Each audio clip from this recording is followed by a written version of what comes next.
Hi hello guys, welcome back to my YouTube channel Moni Kiran vlogs. నా videos ఎవరైనా first time చూస్తే subscribe చేయండి please. Like చేయడం అయితే మాత్రం మర్చిపోకండి. ఈ రోజు వీడియో వచ్చేసి ఆల్రెడీ thumbnail లో చూసే ఉంటారు కదా. అవునండి, నేనైతే ఫస్ట్ టైం సింగిల్ గా ఢిల్లీ నుంచి వైజాగ్ అయితే జర్నీ చేసా. వైజాగ్ అంటే ఇంకా వైజాగ్ నుంచి మా విలేజ్ కి అయితే 4 hours అయితే జర్నీ ఉంది. టోటల్ గా ఈ 2 days జర్నీ ఎలా జరిగిందో ఈ వీడియోలో అయితే చెప్పబోతున్నా. ఢిల్లీ నుండి వైజాగ్ కి ఏపీ ఎక్స్ప్రెస్ కి అయితే టికెట్స్ చేసుకున్నాం. న్యూఢిల్లీలో ట్రైన్ స్టార్ట్ అయ్యేది అయితే ఈవినింగ్ 8 o'clock కి. మేము ఉంటున్న దగ్గర నుంచి అయితే 6 o'clock అయితే బయలుదేరాం. 2 days ట్రైన్ లో పిల్లలతో ఫుడ్ ఇబ్బంది అవుతుందని చెప్పి ఇంటి దగ్గర పులిహోర ప్రిపేర్ చేసుకున్నా. ఇంకా మా పక్కింటి ఆవిడ రోటీ అయితే తయారు చేసి పెట్టింది. పులిహోరలో చింతపండు వేస్తాం కనుక అదైతే పాడవదు. 2 days వరకు బానే ఉంటుంది. అందులో తరడేసి కనుక బానే ఉంటుంది, ఏం పాడవదు. 6 o'clock కి ఇంటికి లాకేసుకుని బయలుదేరిపోయాం. ఈ పాప వచ్చేసి మా పక్కింటి వాళ్ళ పాప. మేమైతే బాగా క్లోజ్ గా అయిపోయాం. వాళ్ళ అమ్మకి ఏ పని ఉన్నా సరే నా పాప నా దగ్గరే ఉంటది. మేం బాగా అలవాటు అయిపోయాం వాళ్ళకి. పాప మా దీది తొందరగా వచ్చేయండి దీది అని చెప్తుంది. అలా వాళ్ళకి బాయ్ చెప్పేసి బయలుదేరిపోయాం. మేము ఉంటున్న దగ్గర నుంచి మెట్రో స్టేషన్ కి ఫస్ట్ వెళ్ళాలి. అక్కడి నుంచి అక్కడికి 5 minutes ఉంటుంది. నేను మా బాబు ఒక బ్యాగ్ అయితే సరిపోయింది. ఇంకా మా పాప ఇంకో బ్యాగ్ ఉందని చెప్పి వేరే అన్నయ్య అయితే అక్కడ మా పాపని డ్రాప్ చేయడానికి వచ్చారు. ఇంకా అక్కడ మెట్రో స్టేషన్ నుంచి రైల్వే స్టేషన్ కి అయితే ఒక 1 hour ఉంటది జర్నీ. ఇంకా మెట్రో స్టేషన్ కి వెళ్లిపోయి అక్కడ మెట్రో కోసం అయితే వెయిట్ చేస్తున్నాం. ఇంతలోనే మేము ఎక్కవలసిన మెట్రో కూడా వచ్చేసింది, ఎక్కేసాం. సింగిల్ గా అంటే నేను ఒక్కరితోనే కాదండి, నాతో పాటు మా పిల్లలు కూడా వస్తున్నారు. కాకపోతే మా హస్బెండ్ రావట్లేదు. వాళ్ళకి తెలియదు పాపం, వాళ్ళ డాడీ మాతో పాటు రావట్లేదని చెప్పి.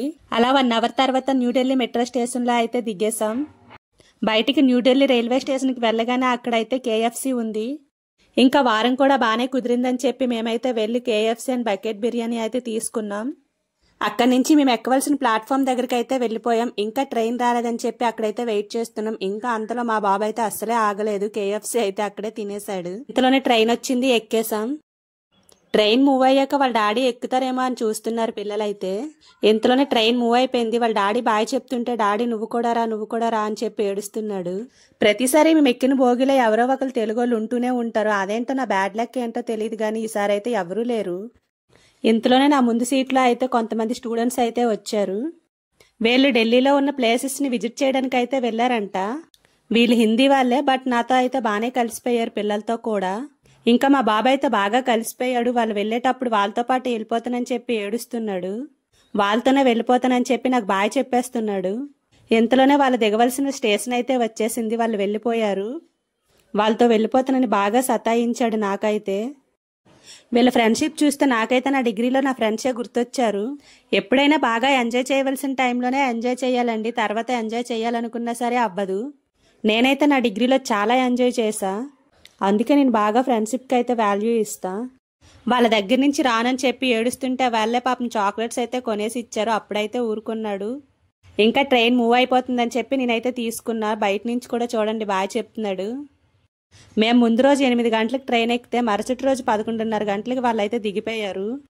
వాళ్ళు వెళ్ళాక పిల్లలైతే చాక్లెట్స్ తినేశారు. కాసేపట్లో అయితే మేమైతే పులిహోర కూడా తినేసాము. వాళ్ళు వెళ్ళిపోయాక మొత్తం సీట్లన్నీ ఖాళీ అయిపోయేవి, ఎవ్వరూ లేరు. పిల్లలు నాకు అల్లరి చేస్తారేమో అనుకున్నాను. కాకపోతే సీట్లన్నీ ఖాళీ అయిపోవడం చెప్పి వీళ్ళిద్దరైతే చక్కగా ఆడుకున్నారు. ఇంతలోనే సాయంత్రం అయిపోయింది. రామగుండం వచ్చేసిందంటే ఇంకా మన సైడ్ వచ్చేసినట్టే. ఇంకా అక్కడి నుంచి చలక్కాయలు ఏవో ఒక స్నాక్స్ వస్తూనే ఉండేవి. పిల్లలైతే తీసుకొని తినేవాళ్ళు. మాకైతే ఒక పులిహోర ప్యాకెట్ అయితే ఉంది. పిల్లలకి తినిపించేసి నేను కూడా తినేసా. పిల్లలకి నైట్ పడుకునే ముందు పాలు తాగడం అలవాటు కదా, ఇక్కడ మరి పాలు లేవని చెప్పేసి బాదం మిల్క్ అయితే తీసుకున్నా. పిల్లలు పడుకోపెట్టేసి నేను కూడా పడుకుండిపోయా. మార్నింగ్ 4 అయింది. మా తమ్ముడు ఫోన్ చేశాడు, కాసేపట్లో దిగుతారు లెగండి అని చెప్పి. నేను లేచి ఫ్రెష్ అయ్యి పిల్లలు లేపి లగేజ్ అంతా తీసుకొని దిగిపోయా. మా తమ్ముడు కూడా వైజాగ్ లోనే ఉంటాడు. కాకపోతే వాడు అక్కడి నుంచి వచ్చేసరికి టైం పడుతుందని చెప్పేసి నేనే లగేజ్ అంతా దించేసా. ఈలోగా మా తమ్ముడు వచ్చేలోగా పిల్లలకి బ్రష్ చేయించేద్దామని చెప్పి ప్లాట్ఫామ్ మీద బ్రష్ చేయించిస్తున్నా.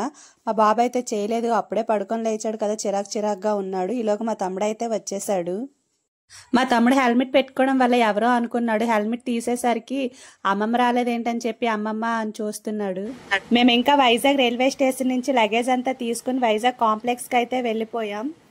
అక్కడి నుంచి మాకు పాలకొండ బస్సు ఎక్కించేసి మా తమ్ముడు అయితే వెళ్ళిపోయాడు.